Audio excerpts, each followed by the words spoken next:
Hai dudon me nên sa tên cho bay sa lê tôi trong khal he Hlamhmai hnah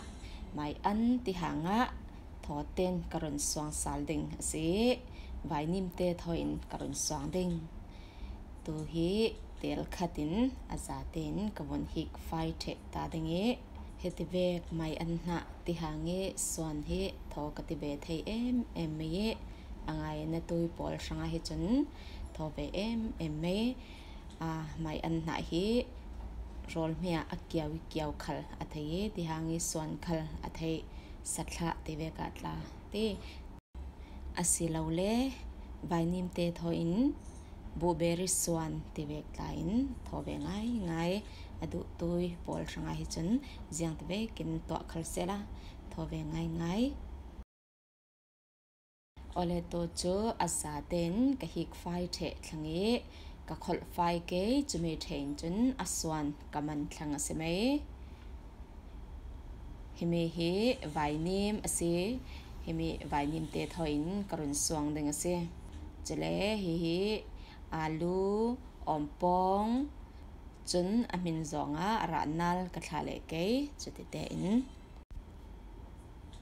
ole to chu amai sabika Vainim long he ka suang hler hlauta hi andamin zikte thlang reilote kawon nga chun andamin thlang asme ole andamin thlangi hi alu le ompong te hi katha Vainim hi malte andasen de nak san chu soda malte karoi ruang ase andasen de nak san chu ompong le alu katha thein mai an hnah tla hi hiti hinin katha chi ngal mai anda sauzik re rau thlangi chi te hi hai te ni te in katha ta hi chele hi me hanak aya tia cheta mo vek te si himi che hi chu cheta mo salawin nga mo son ase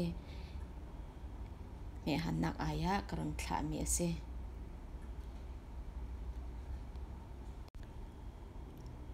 hete hin chun chore raw asimei anliam tla anliam pangke tia kilbeti cho charar char asimei amin tiangin to chun andamin thlang asimei ranal hi anmin nuwa karon thla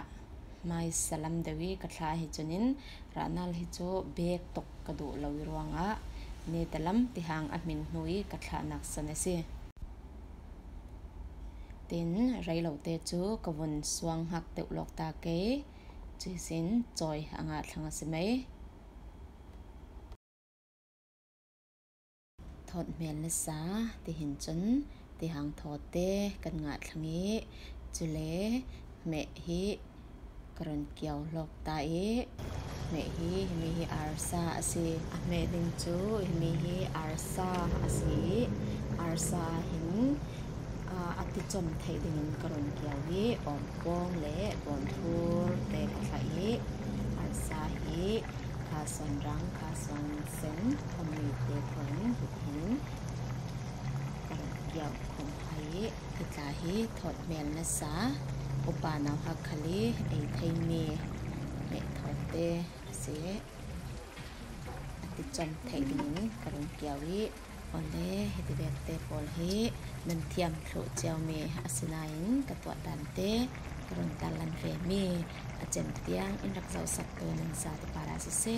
lai chenak te thon tha sang in pe in rak pom tu nan sa te para kalong oi nan sa ten sun tha mang thau le